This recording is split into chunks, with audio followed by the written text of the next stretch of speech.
Welcome back. Government is paying attention carefully to the beneficiaries of internet quota subsidy. To avoid mistargeting, government applies multiple layers of screening to validate internet subsidy beneficiaries.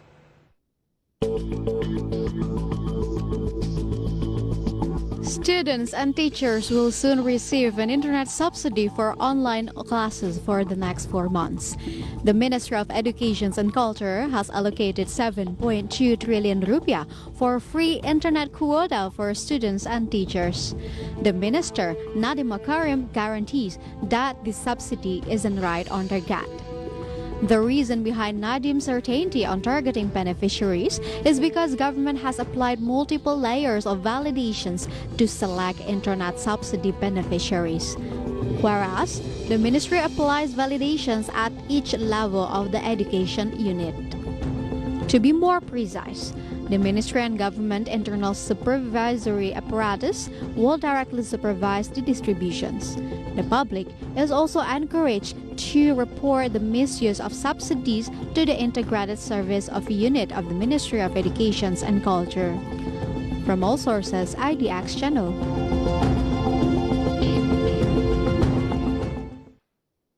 In 2011, United Nations declared internet access as basic human rights. Sadly, in Indonesia, not all people can access internet due to several reasons. Once this problem is not necessarily being considered as problem. But lately, this becomes center of attention, and it all begins when schools shut down during coronavirus pandemic. School closures due to the coronavirus outbreak have exposed the gaping digital divide. Not all students, even teachers, can get equal opportunity to have internet access to get into online class. See this thing, government has a solution which is providing internet quota subsidy to students and teachers. And before we talk further about the initiative, let's see on how government will provide the quota through certain mechanism. Let's see through the first graphic. This is the internet quota subsidy mechanism. The first one is data collecting in Dapodik or basic education database, verification and validation of phone numbers, active, inactive, and not found. Beneficiaries uploads letter of statement and operator of education task force finalize eligible phone numbers. We get the data from Ministry of Education and Culture. And now government is in the stage of verification and validation process. This part is going to take longer time because Minister Nadiem Makarim, the subsidy, say that this subsidy program to avoid mistargeting. And after getting through all screening process, finally students and teachers will be able to receive an internet subsidy for their online classes for the next 4 months.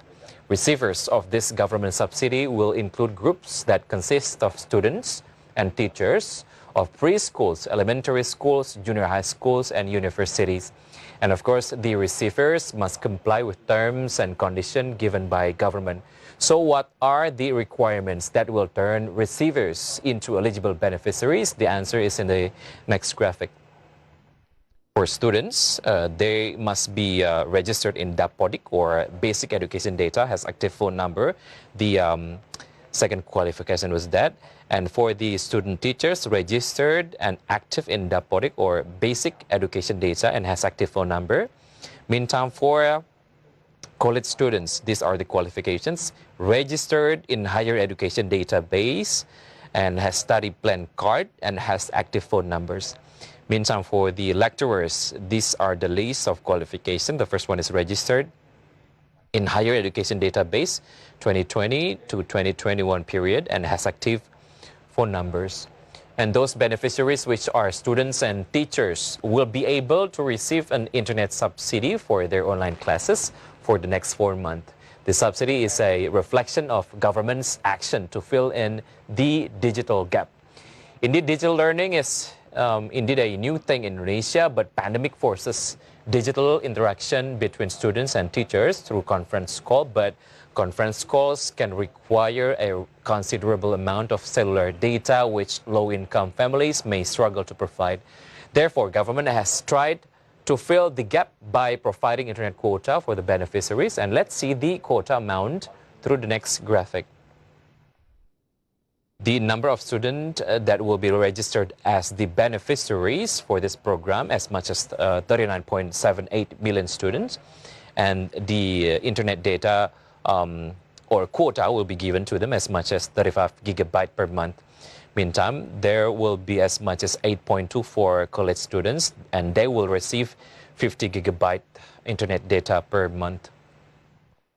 The internet quotas are separated into two types. First, the general internet quotas to access effectively anything on the internet. And second, another package exclusively used to access learning web page and learning applications. As a final step, the receiver's phone numbers will be verified by cellular operators to make sure the subsidy is spread evenly. And talk about cellular operators, they are selected cellular operation or operator that are in charge to comply with this government's program. What are those? Let's see it through the next graphic. These are the in-charge cellular operators. First one is Telkomsel, and then after that we have IM3 or Ridu, 3, XL, and SmartFriend. And learning internet quota can access distance teaching and learning support applications such as Ruang Guru, Zenius, Zoom to Google Meet. While for regular internet, beneficiaries can use Google search only. But the bigger quota goes for learning support applications. Currently, there are 44 million students, 8.2 million university students, and 200,000 lecturers and millions of teachers. Of course, this is huge homework for government to fulfill the needs, as well as huge responsibility for in-charge cellular operators. And we hope subsidy given by government can be followed by good compliance from students and teachers all around Indonesia to strive better education for Indonesia. Stay tuned on Market Headlines because we'll be right back after the break.